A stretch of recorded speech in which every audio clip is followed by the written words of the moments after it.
باب الجہاد من الایمان، جہاد ایمان میں داخل ہے یا ایمان میں سے ہے یا ایمان کا حصہ ہے. تو اب آپ دیکھیں کہ پہلے نفاق کی نشانیاں بتائیں، اب ایمان کی علامتیں بتائی جا رہی ہیں.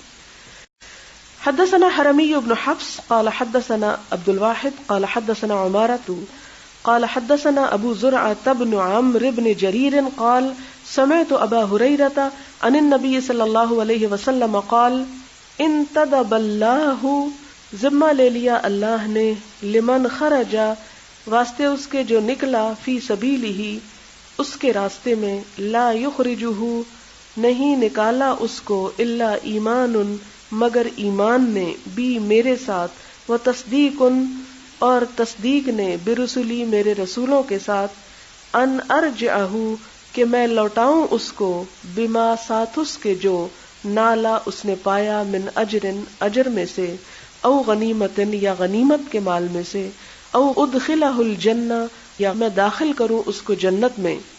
ولولا، اور اگر نہ ہوتا، ان اشق علی امتی، کہ زیادہ مشقت والا میری امت پر، اور اگر یہ بات نہ ہوتی کہ میری امت میں بڑا بھاری ہو جائے گا، ما قعدت، نہ میں بیٹھتا، خلفا، پیچھے، سریتن، کسی سریے کے، وا، اور، لوددت، البتہ میں چاہتا ہوں، انی اقتلوا، کہ میں قتل کیا جاؤں، فی سبیل اللہ، اللہ کے راستے میں، ثم احیا، پھر میں زندگی دیا جاؤں، زندہ کیا جاؤں، ثم اقتل، پھر میں قتل کیا جاؤں، ثم احیا، پھر زندہ کیا جاؤں، ثم اقتل، پھر قتل کیا جاؤں.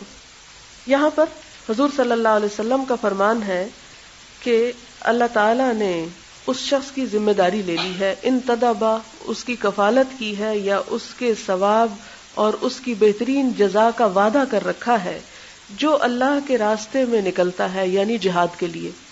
اور کیوں نکلتا ہے؟ ایمان کی وجہ سے، لا یخرجہ الا ایمان بی، کہ اللہ پر ایمان کی وجہ سے وہ اللہ کے راستے میں نکلتا ہے. تو جہاد کا تعلق کس سے ہو گیا؟ ایمان سے ہو گیا. وتصدیق برسلی، اور میرے رسولوں کی تصدیق کرتے ہوئے نکلتا ہے، ان ارجعہ بما نال من اجر او غنیمت، کہ میں کیا کروں، لوٹاؤں اس کو، ساتھ اس کے جو اس نے پایا، مال غنیمت میں سے یا اجر میں سے. اور اللہ تعالیٰ کا ذمہ ہے کہ وہ کیا کرے، ادخلہ الجنہ، اس کو جنت میں داخل کرے. اور آپ صلی اللہ علیہ وسلم پھر اپنی مثال دے کے فرماتے ہیں کہ اگر یہ بات نہ ہوتی کہ میری امت میں بڑا بھاری ہو جائے گا کہ ہر جنگ میں شریک ہونا وہ اپنے اوپر لازم کر لیں گے، کیونکہ بعض اوقات ایسے حالات ہوتے ہیں کہ انسان چاہتے ہوئے بھی جہاد کے لیے نہیں نکل سکتا، یا ہر شخص نہیں نکل سکتا.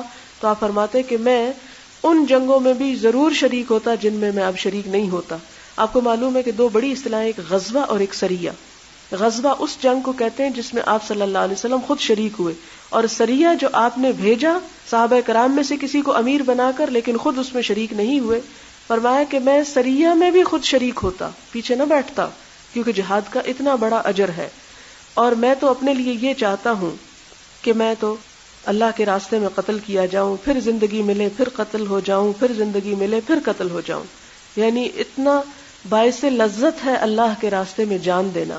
اور آپ نے اپنی مثال دے کر اس لیے فرمایا تاکہ دوسرے لوگوں کے اندر بھی اس کا شوق پیدا ہو. اور یہ شوق اسی وقت ہو سکتا ہے جب انسان کو اللہ تعالیٰ سے جزا ملنے کی توقع ہو، اللہ تعالیٰ کی ذات پر اعتماد، ایمان اور بھروسہ ہو. لہذا جہاد میں جانے والے اپنے ایمان کی گواہی دیتے ہیں، اور جہاد میں وہی جا سکتا ہے جس کے اندر ایمان ہوگا، اور اس کا شوق اتنا ہی کسی کے اندر ہوگا جتنا اس کے اندر ایمان کی قوت بھری ہوئی ہوگی.